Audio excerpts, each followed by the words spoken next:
গভীর অন্ধকারে ডিউটিরত এক প্রহরী বীর বাহাদুর হঠাৎ করে রাত্রিবেলায় দেখতে পাচ্ছে যে যে ঘরে সে ডিউটি করছে ওইখানে তার রেডিও সিগন্যাল আসছে না, সব ব্ল্যাক আউট হয়ে গেছে। তখন ওই রেডিও সিগন্যাল উদ্ধার করবার জন্য সে লনের বাইরে বেরিয়ে আসছে।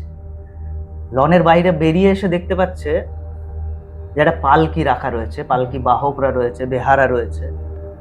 সে এবার ডিউটি করছে, সে বলছে যে এখান থেকে নিয়ে চলে যাও। কিছুতেই ওই পালকি বাহকেরা কথা শুনছে না। তখন ও কি করে, রেগে মেগে পালকিটাকে দেখতে যাচ্ছে।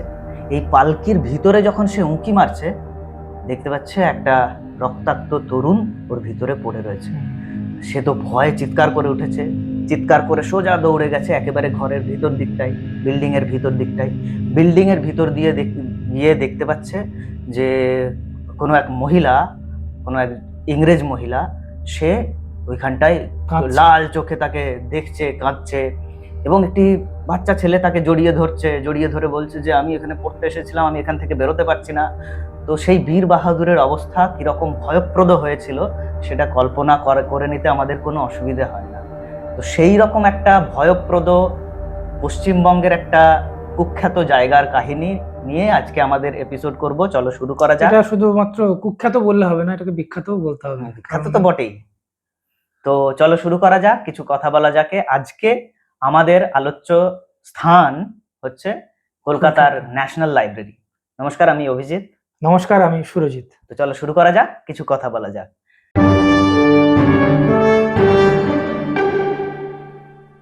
তো এই ন্যাশনাল লাইব্রেরি, যার পিছনে এত ভৌতিক কাহিনীগুলো জড়িয়ে রয়েছে, সেই ন্যাশনাল লাইব্রেরির ভৌতিক কাহিনীগুলোর পরপর চিত্রায়ন করি আমরা। কি হয়, কি না হয়, কি কি কথা শুনতে পাওয়া যায় ওখানে।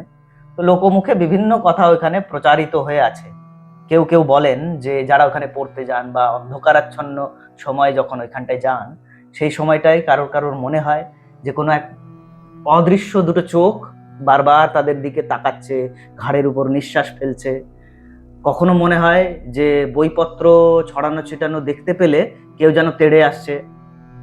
কখনো মনে হচ্ছে যেন এই বইয়ের পাতার উল্টানো শব্দ আসছে, পাতা উল্টানোর শব্দ আসছে। তারপর মনে হচ্ছে যখন লন থেকে সবাই বেরিয়ে যাচ্ছে, মানে ধরো তোমার সন্ধে হয়ে নামছে প্রায়, সবাই ওখান থেকে মানে বই পড়ার পর চলে যাচ্ছে, তখনও ফাঁকা হয়ে যাওয়ার পর মনে হচ্ছে যেন কারো পায়ে হাঁটার শব্দ এরকমও শোনা গেছে। হ্যাঁ, বুটের ঠক ঠক শব্দ এটা এটা কনফার্ম করেছেন ওখানকার যারা সিকিউরিটি যারা, কারণ তারা জেনারেলি সন্ধ্যের পরে তারা ডিউটিতে আসতো, তাদের নাইট ডিউটি থাকতো। তারা এগুলো অবজার্ভ করেছেন, ইভেন এক্সপিরিয়েন্স করেছেন। তারাই বলেছেন যে এরকম অনেক শব্দ, ফিশিং হচ্ছে বা বই উল্টানোর শব্দ, মানে দেখছে, তারা উকি মেরে দেখেছে কেউ তো কোনো স্টুডেন্ট আর পড়ছে না, তাহলে বই উল্টানোর শব্দ কোথা থেকে আসছে। তারা অনেকবার শনাক্ত করার চেষ্টা করেছে কিন্তু কিছুটাই উদ্ধার করতে পারেনি। তারা ভীত সন্ত্রস্ত অনেক সময় হয়েছে, সেখান থেকে বেরিয়ে এসছে, বাইরে অনেকক্ষণ ওয়েট করেছে, তারা নিজেদের মধ্যে মিটিং করেছে যে কি করা যায়, আমরা ওই দিকটায় ডিউটি করবো রাত্রেবেলা, এরকমও শোনা গেছে। তারা সবসময় অ্যাভয়েড করতো ওই ওয়েস্ট লনটা, যে বেসমেন্টে এই ঘটনাটা আমরা আজকে বলবো কি হয়েছিল, ঠিক কি কি ঘটেছিল তখনকার সময়। তো এরকমও শোনা যায়।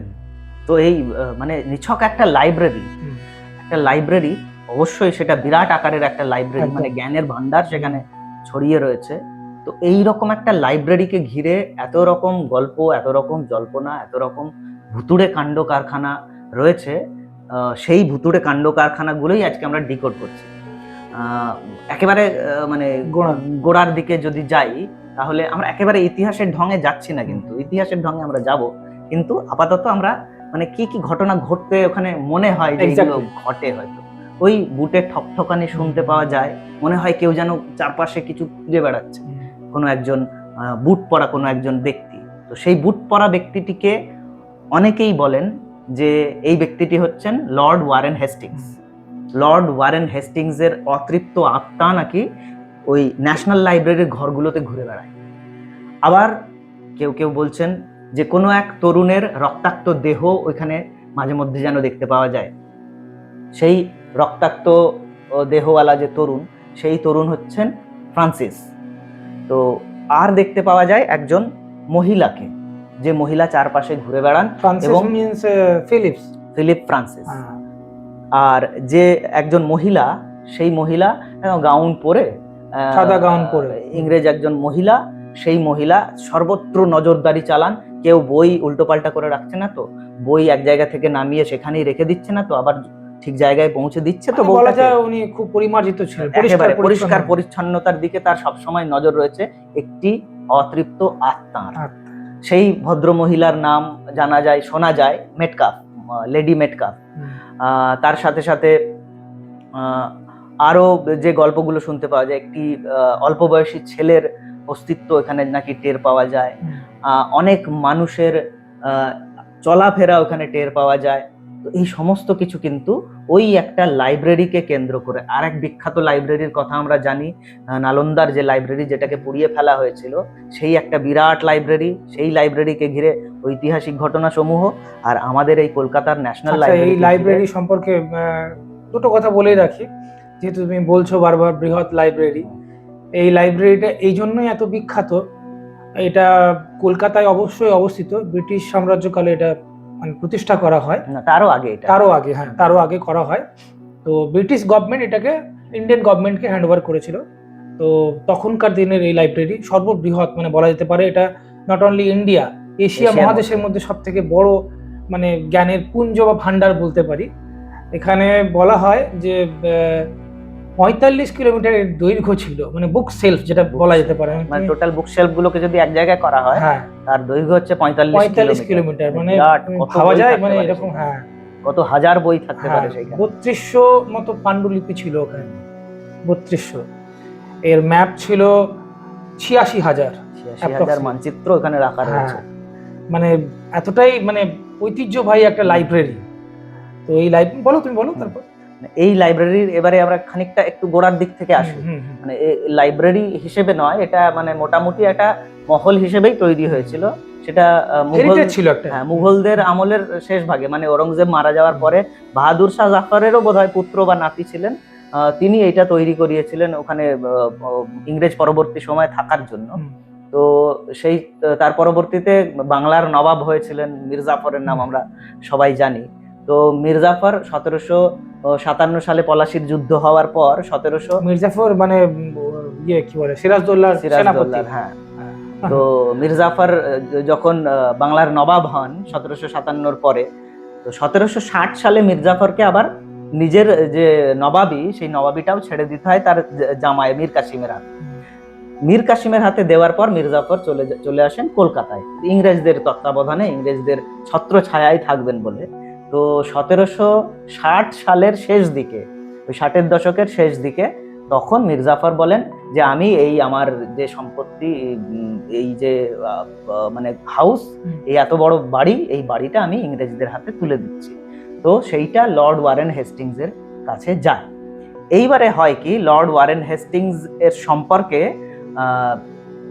বিভিন্ন রকমের জল্পনা ব্রিটিশ পার্লামেন্টে বারবার তুলে ধরা হয়।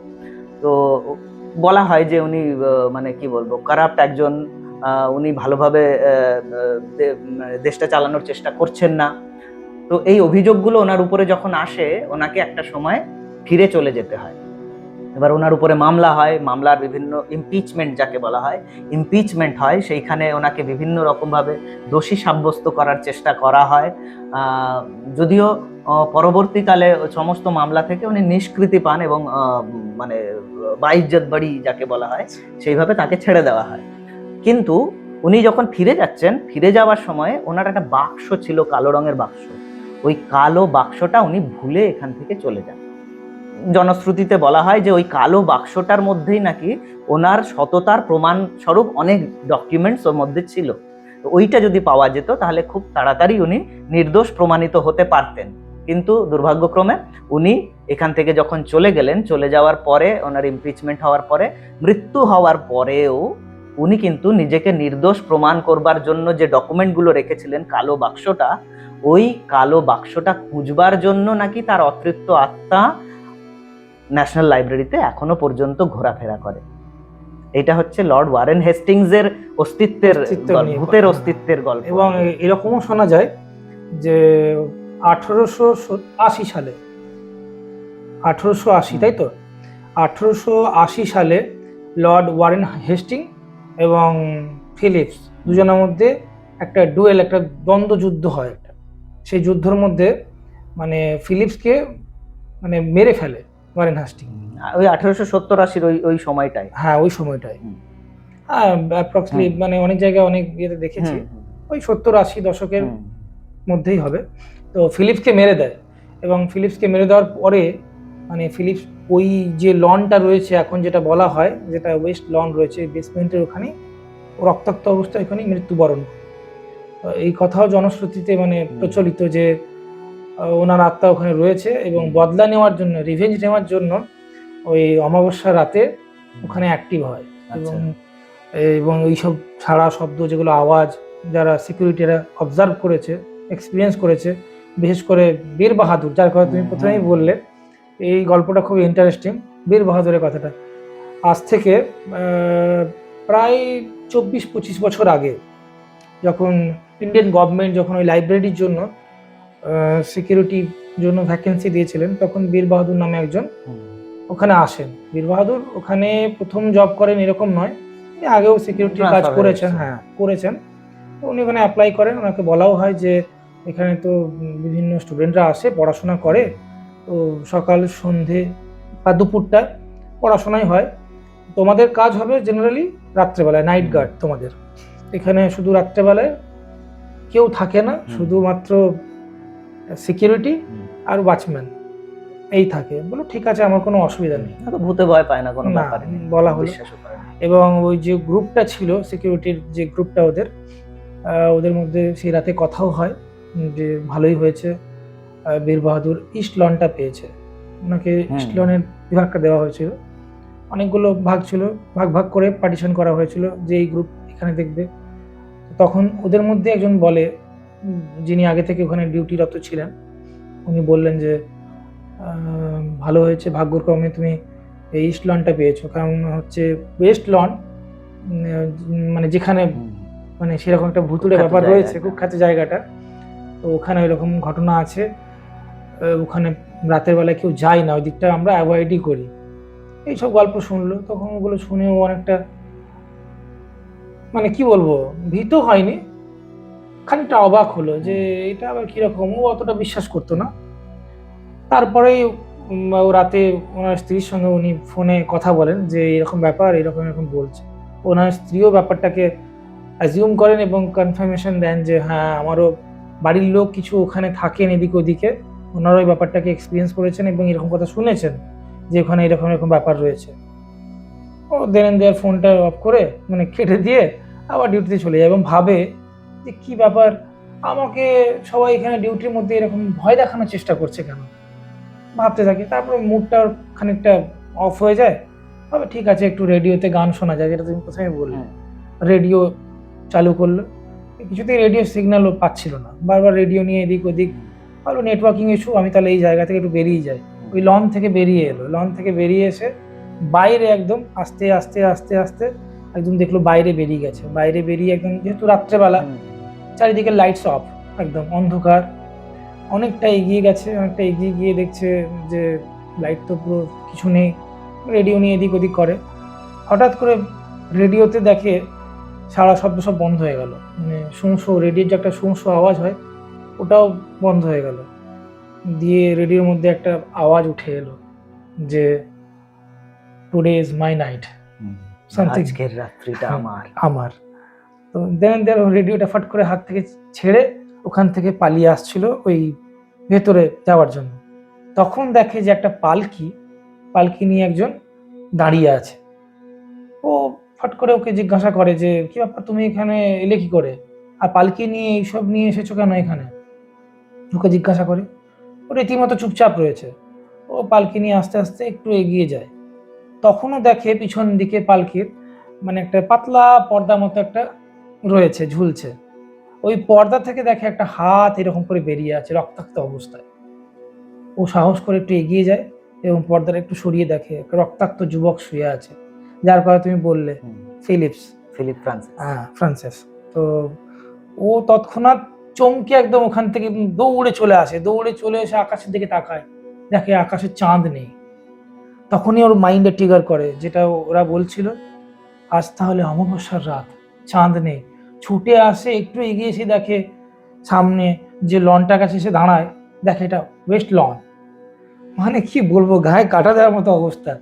তখন উনি সেটা অনুভব করছেন এবং সে ছুটে আসে, ছুটে এসে একদম অনেকটা ভেতরে চলে যায়। ভেতরে যাওয়ার পর লাইব্রেরির ঠিক লাস্ট করিডর থেকে একটা কান্নার আওয়াজ, জোরে জোরে আওয়াজ আসছে।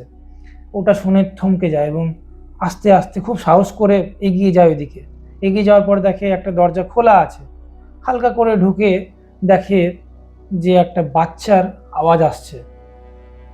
ছুটে যায় ওখানে, দেখে উকি ঝুঁকি মারে, একটু পরেই দেখে যে না, সব নর্মালি আছে, চেয়ার টেবিল যেমন রাখা থাকে, স্টুডেন্ট এসে পড়ে, কোনো কিছু নেই। হট করে দেখে যে একটা ছেলে, যুবক একজন, জড়িয়ে ধরে ওকে। ও তাকে জড়িয়ে ধরে আশ্বস্ত করে, কি ব্যাপার, তুমি এত রাতে এখানে কি করছো? বলছে আমার এরকম এক্সাম আছে, পরীক্ষা আছে, তাই আমি একটা নিরিবিলি জায়গা খুঁজছিলাম, তাই এখানে বসে পড়ছি। ও ওকে আশ্বস্ত করে, বলে না, এটা করা তোমার উচিত হয়নি, এভাবে রাত্রেবেলা এখানে। ওকে বোঝায় সোজায়। তারপরে সে কোনো রকমে ওখান থেকে বেরিয়ে আসে। এই ঘটনা ওকে এত নাড়িয়ে দিয়েছিল, সেই রাতে ও নিজেই ঠিক করেছিল যে শুধু আজকে রাতটা, তারপরে সেখান থেকে চলে যাবে। এই ঘটনাটা কলকাতা পুলিশ সেটা নিজের মানে ফেসবুক পেজে এবং নিজেদের ওয়েবসাইটে এটাকে আপলোড করে। সবাই সেটা অল্প বিস্তর জানে, বিভিন্ন খবরে জানে নিশ্চয়ই, বা অনেক ইউটিউবেও দেখানো হয়েছে, ভিডিও করেছেন অনেকজন, বা গুগল করলেও বুঝতে পারবে। এরপরে এটা নিউজটা এখন নেই, সেটা হয়তো ডিলিট করে দিয়েছে। এটা টাইমস অফ ইন্ডিয়াতেও এটাকে অ্যাপ্রুভাল দেওয়া হয়, মানে প্রকাশিত করে যে হ্যাঁ, এটা কলকাতা পুলিশ এটাকে, এই ঘটনাটাকে মানে বিবৃতি দিয়েছে। তো এই হচ্ছে এই ঘটনার মূল মানে বিষয়বস্তু, যে একটা ভয়ঙ্কর একটা রাতে মানে এক্সপিরিয়েন্স করেছিল আমাদের বীর বাহাদুর। হ্যাঁ, এবারে এই যে যার যার কথা বলছিলাম, ফিলিপ ফ্রান্সিস, মানে বিখ্যাত একটা ডুয়েলের কথা পশ্চিমবঙ্গের যারা একটু পড়াশোনা করেন, একটু চর্চা করেন, তারা সবাই জানেন। একটা বিখ্যাত ডুয়েল হয়েছিল, খুব বিখ্যাত বা কুখ্যাত ডুয়েল। তো এই ডুয়েলটার পিছনে মূল কারণ যেটা ছিল, দুটো কারণ ছিল, একটা রাজনৈতিক কারণ ছিল আর একটা ছিল প্রেম ঘটিত কারণ। রাজনৈতিক কারণটা হচ্ছে ওয়ারেন হেস্টিংস এবং এই Philip Francis. Philip Francis Warren হেস্টিংসেরই একজন সহযোগী ছিল। ফিলিপ ফ্রান্সিস কিন্তু বারবার হেস্টিংসের বিভিন্ন কাজের বিরোধিতা করত, বিভিন্ন নীতির বিরোধিতা করত। তার নীতির অস্পষ্টতার কারণে এখানে অনেক সমস্যা তৈরি হচ্ছে, এগুলো ব্রিটিশ পার্লামেন্টে সে বলবার চেষ্টা করত। এই থেকে একটা রাগ কিন্তু ছিল ফিলিপ ফ্রান্সিসের প্রতি আমাদের ওয়ারেন হেস্টিংসের। এইবারে কি হয়, একজন মহিলা গ্র্যান্ড লেডির কথা জানা যায়, যে ওই লেডির সাথে ওয়ারেন হেস্টিংসের, মানে উনি একজন বিবাহিত মহিলা, তার সাথে ওয়ারেন হেস্টিংসের একটা সম্পর্ক, প্রণয় ঘটিত একটা সম্পর্ক ছিল। এবার তার কাছে ওয়ারেন হেস্টিংস যখন বিভিন্ন কাজে ব্যস্ত, তখন ফিলিপ ফ্রান্সিস তার কাছে যাতায়াত শুরু করে। তো এক্ষেত্রে দুজনের মধ্যে ওই যে প্রেম ঘটিত এবং রাজনৈতিক দুটো মিলিয়ে একটা বৈরিতা তৈরি হয়। সেই বৈরিতার জায়গা থেকেই লর্ড ওয়ারেন হেস্টিংস ফিলিপ ফ্রান্সিসকে বলেন যে তুমি হচ্ছে একটা অনৈতিক লোক, মিথ্যাচারী একজন। তখন ফিলিপ ফ্রান্সিস রক্ত গরম, তখন অল্প বয়স, তখন বলে ঠিক আছে, চলো আমার সাথে একটা ডুয়েল হয়ে যাক তাহলে, তুমি যখন এরকমই কথা বলছো। এই ডুয়েল মানে সাধারণ অর্থে হচ্ছে বন্দুক নিয়ে মারামারি খেলা। তো ওই ডুয়েলের জন্য ওই যে ওয়েস্ট লবি, যেটা ওয়েস্ট লন, ওই লনের মধ্যেই কিন্তু ওই খুব বেশি দূরত্বে নয়, খুব বেশি হলে 25 ফুট দূরত্বে, হয়তো দূরত্ব থেকে একে অপরের উপর গুলি চালানোর চেষ্টা করে। এইবারে কি হয়, ফিলিপ ফ্রান্সিস যখন গুলি চালাতে যায়, ওর বন্দুকটা কিন্তু ঠিকভাবে কাজ করে না। তখন কি হয়, ওকে টাইম দেওয়া হয়, ঠিক আছে তুমি ঠিক করে নাও। তখন ওয়ারেন হেস্টিংস গুলিটা চালায়, তখন ঘাড়ের পাশ দিয়ে ওর গুলিটা নাকি যায়। এই অবস্থায় সে রক্তাক্ত হয়। ফিলিপ ফ্রান্সিস রক্তাক্ত হয়ে যাওয়ার পর ওকে পালকি নিয়ে বলা হয় যে যাও, একে তাহলে হসপিটালে নিয়ে যাওয়া হোক। এই হসপিটালে নিয়ে যাওয়ার সময় নাকি গঙ্গায় তখন জোয়ার এসেছে, এই জোয়ারের সময় পেরোনোও যাচ্ছে না, ওই অবস্থাতেই তার নাকি মৃত্যু হয়। তারই অতৃপ্ত আত্মা, মানে একদিকে ওয়ারেন হেস্টিংস এর অতৃপ্ত আত্মা খুঁজছে কালো বাক্স, আর ফিলিপ ফ্রান্সিসের অতৃপ্ত আত্মা ওই ডুয়েলের জায়গায় ওই প্রতিশোধ স্পৃহা নিয়ে এখনো টিকে আছে। তো এইটা তো ফিলিপ ফ্রান্সিস আর হেস্টিংস এর কথা গেল। এরপরে আসে যে মহিলাটার কথা, সেই মহিলাটি হচ্ছে মেটকাফ, লেডি মেটকাফ বলা হয় ওনাকে। ওনাকে ধরা হয় চার্লস মেটকাফ বলে একজন ছিলেন, অস্থায়ী উনি গভর্নর জেনারেল ছিলেন। তো চার্লস মেটকাফেরই উনি নাকি স্ত্রী ছিলেন। এইবারে বিভিন্ন ঐতিহাসিক নিদর্শনে এইটা পাওয়া যায়, মানে এটা কি করে মিথ্যা প্রমাণিত করা হচ্ছে যে চার্লস মেটকাফের কখনো সেই অর্থে বিয়েই হয়নি। বিয়েও যদি হয়েছিল পাঞ্জাবের প্রদেশের কোনো এক পাঞ্জাবি মহিলার সাথে বা ওই প্রদেশের কোনো এক মহিলার সাথে তার বিয়ে হয়েছিল, যার সাথে এই মেটকাফ লেডি মেটকাফের কোনো সম্পর্ক নেই। আর লেডি মেটকাফ বলে এক্স্যাক্টলি কেউ ছিল কিনা সে সম্পর্কেও মানে কি বলবো গভীর দ্বন্দ্ব রয়ে গেছে। তো এই ব্যাপারটা সত্যাসত্য কিন্তু এখনো প্রমাণ সাপেক্ষ, এখনো পর্যন্ত তার কোনো প্রমাণ নেই। এরপরে একটা মানে হিস্টোরিক্যালি একটা ব্যাপার আসে, যেটা আর্কিওলজিক্যাল সার্ভে অফ ইন্ডিয়া যেটা হঠাৎ নতুন একটা গুঞ্জন শুরু করে। এই গুঞ্জনটা কি ছিল, যখন সংস্কারের কাজ হচ্ছে ন্যাশনাল লাইব্রেরির, সংস্কারের কাজ করবার সময় একটা ফাঁকা ঘর খুঁজে পাওয়া যাচ্ছে। সেই ফাঁকা ঘরটার না কোনো দরজা আছে, না কোনো জানালা আছে। এই যে গুঞ্জন শুরু হলো, আর্কিওলজিক্যাল সার্ভে তো দুম করে গিয়েই ভেঙে দেখে দিতে পারে না। এই যে গুঞ্জন শুরু হলো যে সেই সময় যারা বিরোধিতা করতো ব্রিটিশদের, তাদেরকে হয়তো তখন ওই দেওয়ালে বন্ধ করে দেওয়া, যেমন আনারকালিকে যেমন করে বন্ধ করে দেওয়া হয়েছিল, জ্যান্ত কবর দেওয়া, তো সেই জ্যান্ত কবর হয়তো দেওয়া হতো। আবার কেউ কেউ বলে যে এখানে হয়তো ব্রিটিশরা নিজেদের মূল্যবান ধনসম্পত্তি রাখবার জন্য এটাকে তৈরি করেছিল। তো পরবর্তীকালে আর্কিওলজিক্যাল সার্ভে অফ ইন্ডিয়া তারা ঠিক করে যে ওখানে ফুটো করে ওইখানে ভেতরে কি আছে সেইটা খোঁজ খবর নেওয়া হবে।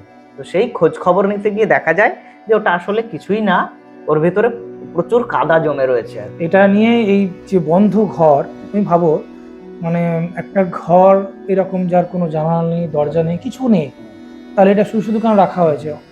জনশ্রুতিতে এটাও শোনা যায় যে ওই ঘরের মধ্যে কিছু মানে প্যারানর্মাল অ্যাক্টিভিটি ছিল, মানে কিছু একটা ব্যাপার ঘটেছিল যেটাকে ক্যাদ করে মানে ব্লক করে রাখা হয়েছিল, এরকমও একটা কথা শোনা যায়। মানে কি হয় যে মানে কোনো একটা জায়গা সম্পর্কে যখন কিছু আটকে দেওয়া হয় তখন তার সম্পর্কে বিভিন্ন গল্প হয়, ও এইটা কেন বললো, তার মানে এইটা হতে পারে। তো এই ব্যাপারটা ওইখানে আর্কিওলজিক্যাল সার্ভের ওই ব্যাপারটার পরে ঘটেছিল, কিন্তু পরবর্তীকালে এএসআই এটা পরিষ্কার ভাবেই জানিয়েছে যে এখানে ওইরকম কোনো অস্তিত্বই নেই, কোনো মূল্যবান ধনসম্পত্তিও নেই, কোনো হাড়মাসও নেই ওখানে জমা, শুধু কাদা আছে। এবার এইটা কেন আছে, ওই সময় এই গঙ্গার ধারের যে বাড়িগুলো হতো সেই বাড়িগুলোকে মজবুত রাখার জন্য ওইরকম বড় বড় মাটির ওইরকম তাল বানানো হতো যাতে মজবুত থাকে, ঘরগুলো মজবুত থাকে। সেই কারণেই ন্যাশনাল লাইব্রেরির নিচে ওইরকম একটা করিডোর তৈরি করা হয়েছিল। তো এইটা ওই অংশের একটা গল্প। তার পরবর্তীতে ওই যুবকের একটা কথা পাওয়া যায়, একটি যুবক, সে ইংরেজি বিষয়ের ছাত্র, সে রিসার্চ করছিল বিভিন্ন বিষয় নিয়ে, ওই হেস্টিংসের চিঠি, ডালহৌসির চিঠি, বিভিন্ন চিঠি টিঠি ইত্যাদি যেগুলো পাওয়া যায় ওখানে ন্যাশনাল লাইব্রেরিতে, সেগুলো নিয়ে সে রিসার্চ করছিল। তো একটি ছেলের ওই রকমই ন্যাশনাল লাইব্রেরি থেকে বেরোনোর পরেই তার রাস্তাতেই মৃত্যু হয়, মানে গাড়ি দ্বারা পৃষ্ঠ হয়ে। তো তার আত্মাও নাকি ওখানে ঘুরে বেড়ায়, এইরকমও জনশ্রুতিতে পাওয়া যায়। এবং এটারই একটা মানে সত্য রূপ নিয়েছিল 2012 সালে একটি ইতিহাস বিষয়ের একটি মেয়ে সেখানে রিসার্চ করতো। তো সে যখন ন্যাশনাল লাইব্রেরি থেকে বেরোচ্ছে তখন মানে কলকাতার বাসের প্রচন্ড রেষারেষি, তো বাসের রেষারেষিতেও গাড়ির তলায় পিষ্ট হয়ে মারা যায়, সেই মেয়েও মারা যায়, সত্যিকারেই মারা যায় আছে। তো এটাও মানে এই অলৌকিক ব্যাপারগুলোতে একটু ঘি ঢালার মতো আরেকটা ঘটনা এখানে ঘটে যায়। এবং 1990-এর দশক থেকে 2000-এর মধ্যে মানে এটা বিভিন্ন রকম মতপার্থক্য আছে, যে যখন সংস্কার করার সময় অনেক মানুষকে ওখানে কাজে নেওয়া হয়। তো সেই কাজ করবার সময় অনেক শ্রমিকের ওখানে নাকি মৃত্যু হয়, চাপা টাপা পড়ে গিয়ে কোনো কারণে, তাদেরও আত্মা নাকি ওখানে ঘুরে বেড়ায়, এই জনশ্রুতিও আছে।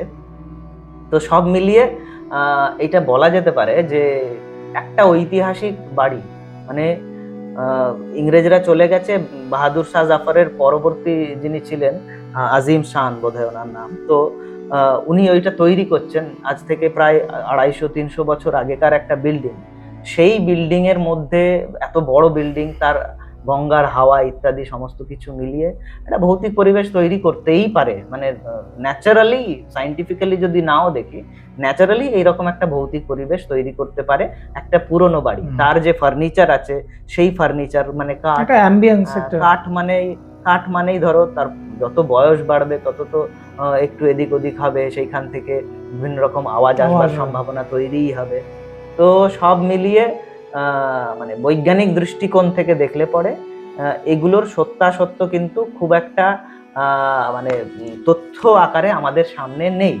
ওই ভুতুড়ে গল্পগুলো খানিকটা মেন্টাল স্যাটিসফ্যাকশন, যেমন ধরো ওয়ারেন হেস্টিংস এর ব্যাপারটা, আমরা যারা ভারতীয় তারা মনে করেছি যে আমরা শুধু যন্ত্রণায় দিন কাটাবো, দেখো মৃত্যুর পরে এরাও যন্ত্রণায় আছে।